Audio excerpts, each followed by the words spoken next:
ਅਗਲੀ ਖਬਰ ਵੱਲ ਚੱਲੀਏ। ਰਾਜਕਰਮੀਤ ਸਿੰਘ ਜੀ, ਕੈਲੀਫੋਰਨੀਆ ਦਾ ਇੱਕ ਮੇਜਰ ਹਾਈਵੇ ਆ 10, ਜਿਹਦੇ ਤੋਂ ਹਰ ਰੋਜ਼ 3 ਲੱਖ ਕਾਰ ਲੰਘਦੀ ਹੈਗੀ ਆ। ਸੋ ਉਹ ਮੇਜਰ ਹਾਈਵੇ ਕੁਛ ਪੋਰਸ਼ਨ ਉਹਦਾ ਜੋ ਆ ਕੱਲ ਦਾ ਬੰਦ ਆ, ਕਿਉਂਕਿ ਉੱਥੇ ਇੱਕ ਪੈਲਟ ਫੈਕਟਰੀ ਜਿਹੜੀ ਆ ਉਸ ਨੂੰ ਅੱਗ ਲੱਗ ਗਈ ਸੀ, ਜਿਹਦੇ ਨਾਲ ਇਸ ਹਾਈਵੇ ਦਾ ਇੱਕ ਪੋਰਸ਼ਨ ਉਹ ਵੀ ਡੈਮੇਜ ਹੋਇਆ ਹੈਗਾ। ਸੋ ਤੁਸੀਂ ਅੰਦਾਜ਼ਾ ਲਾ ਲਓ ਵੀ ਜਿਸ ਹਾਈਵੇ ਤੋਂ 3 ਲੱਖ ਕਾਰ ਰੋਜ਼ ਲੰਘਦੀ ਹੋਊਗੀ ਤੇ ਉੱਥੇ ਇਸ ਟਾਈਮ ਜਿਹੜਾ ਟ੍ਰੈਫਿਕ ਦਾ ਜਾਂ ਲੋਕਾਂ ਦਾ ਕੀ ਹਾਲ ਹੋਊਗਾ। ਇੱਕ ਗੱਲ ਜ਼ਰੂਰ ਹੈ ਵੀ ਜਿੰਨੇ ਵੀ ਸਾਡੇ ਸਰੋਤੇ ਟਰੱਕਰ ਬਹੁਤ ਜਾਂਦੇ ਆ, ਕਈਆਂ ਨੂੰ ਪਤਾ ਨਹੀਂ ਹੋਣਾ, ਕੈਨੇਡਾ ਤੋਂ ਜਾਂ ਹੋਰ ਐਲਏ ਨੂੰ ਜਾਂਦੇ ਆ ਵੀ ਹਾਈਵੇ 10 ਦਾ ਕਾਫੀ ਹਿੱਸਾ ਬੰਦ ਹੈਗਾ ਅੱਜ ਵੀ, ਇਨਡੈਫੀਨਿਟ ਟਾਈਮ ਦੇ ਲਈ ਆ। ਜੇ ਤੁਸੀਂ ਸਟਾਕਾਂ ਜਾਂ ਤੁਹਾਨੂੰ ਉਹਦੇ ਬਾਰੇ ਅਪਡੇਟ ਆ, ਜ਼ਰੂਰ ਤੁਸੀਂ ਪੰਜਾਬੀ ਰੇਡੀਓ ਯੂਐਸਏ ਦੇ ਟੈਲੀਫੋਨ ਨੰਬਰ 408-272-5200 ਤੇ ਕਾਲ ਕਰਕੇ ਅਪਡੇਟ ਦੇ ਦਿਓ, ਤਾਂ ਕਿ ਜਿਹੜੇ ਹੋਰ ਆਪਣੇ ਭੈਣ ਭਰਾ ਆ ਉੱਧਰ ਗਏ ਕਿਤੇ ਫਸ ਨਾ ਜਾਣ। ਕਿਉਂਕਿ ਜਿੱਥੋਂ ਦੀ 3 ਲੱਖ ਵਹੀਕਲ ਲੰਘਦੀ ਹੋਵੇ ਤੇ ਉਹ ਹਾਈਵੇ ਬੰਦ ਕਰ ਦਿੱਤਾ ਜਾਵੇ, ਡੀਟੂਰ ਕੀਤੇ ਜਾਣ, ਤੇ ਬਹੁਤ ਹੀ ਬੁਰਾ ਜਿਹੜਾ ਆ ਉਹਦਾ ਅਸਰ ਟ੍ਰੈਫਿਕ ਤੇ ਪੈਂਦਾ ਹੈਗਾ। ਸ਼ਨਿਚਰਵਾਰ ਸਵੇਰੇ ਅੱਗ ਲੱਗੀ ਸੀ, 2 ਸਟੋਰੇਜ ਯਾਰਡ ਸੀ, ਤੇ ਉਹਨਾਂ ਦੇ ਲਾਗੇ ਹੋਮਲੈਸ ਇੰਕੈਂਪਮੈਂਟਸ ਬਹੁਤ ਸਾਰੀਆਂ ਸੀਗੀਆਂ। ਅੱਗ ਲੱਗ ਗਈ, ਜਿਹਦੇ ਨਾਲ ਪੂਰਾ ਜਿਹੜਾ ਸਦਰਨ ਕੈਲੀਫੋਰਨੀਆ ਲਾਸ ਐਂਜਲਸ ਵਾਲਾ ਏਰੀਆ ਆ, ਧੂਆਂ ਦਿਸਦਾ ਸੀ ਉੱਥੇ। ਸੋ ਹੁਣ ਜੋ ਅਪਡੇਟ ਆ ਰਹੀ ਆ ਲਾਸ ਐਂਜਲਸ ਟਾਈਮਸ ਦੇ ਮੁਤਾਬਕ, 10 ਫਰੀਵੇ ਬਿਟਵੀਨ ਈਸਟ ਐਲਏ ਇੰਟਰਚੇਂਜ ਤੇ ਅਲਾਮੀਡਾ ਸਟਰੀਟ 'ਚ ਬੰਦ ਆ। ਵੈਸਟ ਬਾਉਂਡ ਟ੍ਰੈਫਿਕ ਨੂੰ ਡਾਇਵਰਟ ਕੀਤਾ ਗਿਆ ਸੈਂਟਾ ਫੀ ਐਵਨਿਊ ਤੇ। 5 ਫਰੀਵੇ ਨਾਰਥ ਤੇ ਸਾਊਥ ਉਹਨਾਂ ਨੂੰ ਟ੍ਰਾਂਜੀਸ਼ਨ ਕੀਤਾ ਗਿਆ 10 ਫਰੀਵੇ ਵੈਸਟ ਬਾਉਂਡ, 60 ਫਰੀਵੇ ਟ੍ਰਾਂਜੀਸ਼ਨ ਈਸਟ ਤੇ ਵੈਸਟ ਨੂੰ 10 ਫਰੀਵੇ ਵੈਸਟ ਬਾਉਂਡ ਵੱਲ, ਤੇ ਅਲਾਮੀਡਾ ਸਟਰੀਟ ਜਿਹੜੀ ਆ ਉਹ ਕਲੋਜ਼ ਕੀਤੀ ਗਈ ਆ।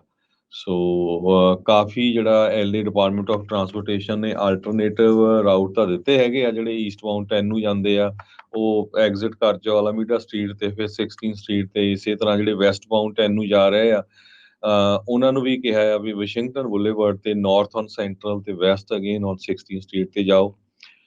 ਬਹੁਤ ਜ਼ਿਆਦਾ ਪਬਲਿਕ ਟਰਾਂਜ਼ਿਟ ਸਿਸਟਮ ਨੂੰ ਵੀ ਜਿਹੜਾ ਵਧਾਇਆ ਗਿਆ ਆ।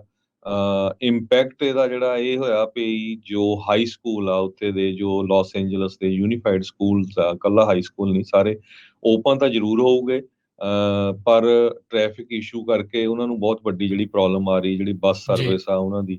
ਸੋ ਇਹ ਜਿਹੜੀ ਸਿਚੁਏਸ਼ਨ ਆ, ਹਾਈਵੇ ਉੱਥੇ ਦਾ 110, 101, 5, 60 ਸਾਰੇ ਇਸ ਟਾਈਮ ਬਿਜ਼ੀ ਆ, ਤੇ ਜੋ ਲਾਸ ਐਂਜਲਸ ਦੇ ਰੈਜ਼ੀਡੈਂਟਸ ਆ ਉਹਨਾਂ ਨੂੰ ਸੈੱਲ ਫੋਨ ਦੇ ਰਾਹੀਂ ਅਲਰਟਸ ਦਿੱਤੇ ਜਾ ਰਹੇ ਹੈਗੇ ਆ। ਜੀ, ਮੇਅਰ ਕੈਰਨ ਬੈਸ ਜਿਹੜੀ ਉੱਥੇ ਐਲਏ ਦੀ, ਉਹਨਾਂ ਨੇ ਕਿਹਾ ਵੀ ਬਹੁਤ ਵੱਡੀ ਫਾਇਰ ਸੀ, ਮੇਜਰ ਹਿਊਜ ਫਾਇਰ ਸੀਗੀ, ਤੇ ਉਹਦੇ ਨਾਲ ਜੋ ਨੁਕਸਾਨ ਹੋਇਆ ਆ ਉਹਨੂੰ ਐਡੀ ਜਲਦੀ ਇੰਸਟੈਂਟ ਦੇ ਵਿੱਚ ਚੁਟਕੀ ਮਾਰ ਕੇ ਤਾਂ ਠੀਕ ਨਹੀਂ ਕੀਤਾ ਜਾ ਸਕਦਾ। ਕਹਿੰਦੇ ਵੀ ਇੰਜੀਨੀਅਰਸ ਦਿਨ ਰਾਤ ਰਾਤ ਭਰ ਜਿਹੜੇ ਉਹ ਕੰਮ ਕਰਦੇ ਰਹੇ ਆ, ਤੇ ਉਹ ਹੁਣ ਦੱਸਣਗੇ ਵੀ ਅੱਗੇ ਕੀ ਕੀਤਾ ਆ ਜਾਊਗਾ। ਸੋ ਕਹਿੰਦੇ ਵੀ ਅਸੀਂ ਆਲਰੇਡੀ, ਕਹਿੰਦੇ ਵੀ ਮੈਂ ਕਲੀਅਰ ਕਰ ਦਿੱਤਾ ਲੋਕਲ, ਸਟੇਟ ਤੇ ਫੈਡਰਲ ਪਾਰਟਨਰਸ ਨੂੰ ਵੀ ਕਿਸੇ ਵੀ ਤਰੀਕੇ ਦੀ ਜਿਹੜੀ ਰੈੱਡ ਟੇਪ ਜਾਂ ਬਿਊਰੋਕ੍ਰੇਸੀ ਆ, ਅੜਚਨਾ ਆ, ਉਹ ਨਹੀਂ ਹੋਊਗੀ, ਕਿਸੇ ਤਰੀਕੇ ਦਾ ਡਿਲੇ ਇਸ ਦੇ ਵਿੱਚ ਨਹੀਂ ਕੀਤਾ ਜਾਊਗਾ। ਤੇ ਕਹਿੰਦੇ ਵੀ ਜਿੰਨੀ ਦੇਰ ਤੱਕ ਉਹਦੇ ਉੱਤੋਂ ਦੀ ਗੱਡੀਆਂ ਲੰਘਣੀਆਂ ਸੁਰੱਖਿਅਤ ਨਹੀਂ ਮੰਨੀਆਂ ਜਾਂਦੀਆਂ, ਉਨੀ ਦੇਰ ਤੱਕ ਇਹ ਰੋਡ ਨੂੰ ਉਹ ਕਲੋਜ਼ ਰੱਖਿਆ ਜਾਊਗਾ।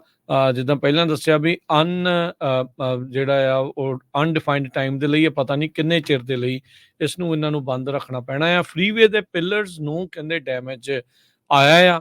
ਕੈਲਟ੍ਰਾਂਸ ਇਹ ਅਸੈਸ ਕਰ ਰਹੀ ਆ, ਮੁਆਇਨਾ ਕਰ ਰਹੀ ਆ, ਜਾਂਚ ਕਰ ਰਹੀ ਆ ਵੀ ਕਿੰਨਾ ਜ਼ਿਆਦਾ ਨੁਕਸਾਨ ਆ ਤੇ ਕਿੰਨੀ ਜਲਦੀ ਜਿਹੜਾ ਆ ਉਸ ਨੂੰ ਠੀਕ ਕੀਤਾ ਜਾ ਸਕਦਾ ਆ। ਕਹਿੰਦੇ ਕੰਕਰੀਟ ਸਪੈਲਿੰਗ ਹੋਈ ਆ, ਇਹ ਇੰਜੀਨੀਅਰਿੰਗ ਦਾ ਜਿਹੜਾ ਸ਼ਬਦ ਆ ਜਿਸ ਦੇ ਨਾਲ ਕੰਕਰੀਟ ਦੀਆਂ ਜਿਹੜੀਆਂ ਚਿਪਸ ਆ ਉਹ ਲੱਥ ਗਈਆਂ ਉਹਦੇ ਵਿੱਚੋਂ। ਸੋ ਸਟਰਕਚਰਲ ਡੈਮੇਜ ਕਹਿ ਸਕਦੇ ਆ ਵੀ ਉਹ ਹੋਇਆ ਹੋ ਸਕਦਾ ਹੈ। ਸੋ ਜਿਹੜੇ ਇੰਜੀਨੀਅਰਸ, ਸਟਰਕਚਰਲ ਇੰਜੀਨੀਅਰਸ ਆ, ਉਸ ਦੇ ਵਿੱਚ ਲੱਗੇ ਆ। ਜਿੱਦਾਂ ਤੁਸੀਂ ਦੱਸਿਆ ਵੀ 3 ਲੱਖ ਗੱਡੀਆਂ ਰੋਜ਼ਾਨਾ ਉਸ ਦੇ ਉੱਤੋਂ ਲੰਘਦੀਆਂ ਆ, ਤੇ ਸਥਿਤੀ ਬਹੁਤ ਹੀ ਜ਼ਿਆਦਾ ਭਿਆਨਕ ਆ। ਇੰਨਾ ਜਿਹੜਾ ਹਰਜੋਤ ਸਿੰਘ ਜੀ ਸ਼ੁਕਰ ਆ ਵੀ ਜਿਸ ਦੌਰਾਨ ਅੱਗ ਲੱਗੀ ਆ ਉਸ ਦੌਰਾਨ ਕੋਈ ਹੋਰ ਹਾਦਸੇ ਜਿਹੜੇ ਉਹ ਨਹੀਂ ਵਾਪਰੇ, ਕਿਤੇ ਪੁਲ ਜਿਹੜਾ ਆ ਉਹ ਡਿੱਗ ਨਹੀਂ ਗਿਆ, ਕਿਉਂਕਿ ਰੈਜ਼ੀਡੈਂਸ਼ੀਅਲ ਏਰੀਆ, ਇੰਡਸਟਰੀਅਲ ਏਰੀਆ ਦੇ ਵਿੱਚੋਂ ਦੀ ਇਹ ਜਿਹੜਾ I-10 ਲੰਘਦਾ ਆ। ਸੋ ਕੈਲੀਫੋਰਨੀਆ ਟਰਾਂਸਪੋਰਟੇਸ਼ਨ ਦੇ ਜਿਹੜੇ ਸਕੱਤਰ ਨੇ ਟੋਕਸ ਓਮੀਸ਼ੇਕਨ, ਉਹਨਾਂ ਨੇ ਕਿਹਾ ਵੀ ਇਹ ਬਹੁਤ ਵੱਡਾ ਚੈਲੰਜ ਆ ਤੇ ਅਸੀਂ ਇਹਨੂੰ ਅੰਡਰਸਟੇਟ ਨਹੀਂ ਜਿਹੜਾ ਕਰ ਰਹੇ, ਬਹੁਤ ਸਿਗਨੀਫੀਕੈਂਟ ਜਿਹੜਾ ਡੈਮੇਜ ਆ ਉੱਥੇ ਹੋਇਆ ਹੋ ਸਕਦਾ ਹੈ। ਸੋ ਹਾਈਵੇ 10 ਹਾਲ ਦੀ ਘੜੀ ਕਲੋਜ਼ ਰਹੂਗਾ। ਈਸਟ ਐਲਏ ਵਾਲੀ ਜਿਹੜੀ ਸਾਈਡ ਦੇ ਵਿੱਚ ਆ, ਇਹ ਅਲਾਮੀਡਾ ਸਟਰੀਟ ਤੇ 16 ਸਟਰੀਟ ਦੇ ਦਰਮਿਆਨ ਜਿਹੜੇ ਐਗਜ਼ਿਟ ਆ, ਜਿਹੜਾ ਈਸਟ ਬਾਉਂਡ ਆ, ਉਹ ਬੰਦ ਕੀਤਾ ਗਿਆ ਆ। ਤੇ ਇਸੇ ਤਰੀਕੇ ਦੇ ਨਾਲ ਵੈਸਟ ਬਾਉਂਡ ਦੇ ਵਿੱਚ ਵੀ ਉਹਨਾਂ ਨੇ Washington boulevard, north central avenue ਤੇ ਉਹ ਸਾਰੀਆਂ ਚੀਜ਼ਾਂ। ਸੋ ਡੀਟੂਅਰ ਉਹਨਾਂ ਨੇ ਰੱਖੇ ਹੋਏ ਆ, ਉਦੋਂ ਦੀ ਸਾਈਡ ਥਾਣੀ ਜਾਊਗਾ। ਹੁਣ ਸਮਾਂ ਲੋਕਾਂ ਨੂੰ ਇਸ ਦੇ ਉੱਤੋਂ ਜਾਣ ਦੇ ਲਈ ਜ਼ਿਆਦਾ ਲੱਗੂਗਾ। ਸਭ ਤੋਂ ਵੱਡੀ ਮੁਸ਼ਕਲ ਜਿਹੜੀ ਹਰਜੋਤ ਸਿੰਘ ਜੀ, ਟਰੱਕਾਂ ਵਾਲਿਆਂ ਨੂੰ ਜਿਹੜੀ ਉਹ ਆਊਗੀ, ਕਿਉਂਕਿ ਗਲੀਆਂ 'ਚੋਂ ਗੱਡੀਆਂ ਤਾਂ ਮੁੜ ਜਾਂਦੀਆਂ, ਟਰੱਕਾਂ ਦਾ ਮੁੜਨਾ ਜਾਂ ਉਹਨਾਂ ਨੂੰ ਡਾਇਵਰਟ ਕਰਨਾ ਉਹ ਥੋੜ੍ਹਾ ਜ਼ਿਆਦਾ ਔਖਾ ਹੋ ਸਕਦਾ ਹੈ। ਸੋ ਬਿਲਕੁਲ, ਜੇ ਕੋਈ ਟਰੱਕਰ ਵੀਰ ਜਾਂ ਹੋਰ ਵੀ ਕੋਈ ਹਾਈਵੇ ਦੇ 10 ਦੇ ਲਾਗੇ-ਛਾਗੇ ਹੋਇਆ ਜਾਂ ਕੀ ਅਪਡੇਟ ਆ, ਜ਼ਰੂਰ ਤੁਸੀਂ ਦੱਸ ਦਿਓ, ਤਾਂ ਕਿ ਆਪਾਂ ਆਪਣੇ ਜਿੰਨੇ ਸਰੋਤੇ ਆ ਉਹਨਾਂ ਦੇ ਨਾਲ ਸ਼ੇਅਰ ਕਰ ਲਾਂਗੇ। 408 272 5200 ਦੇ ਉੱਤੇ।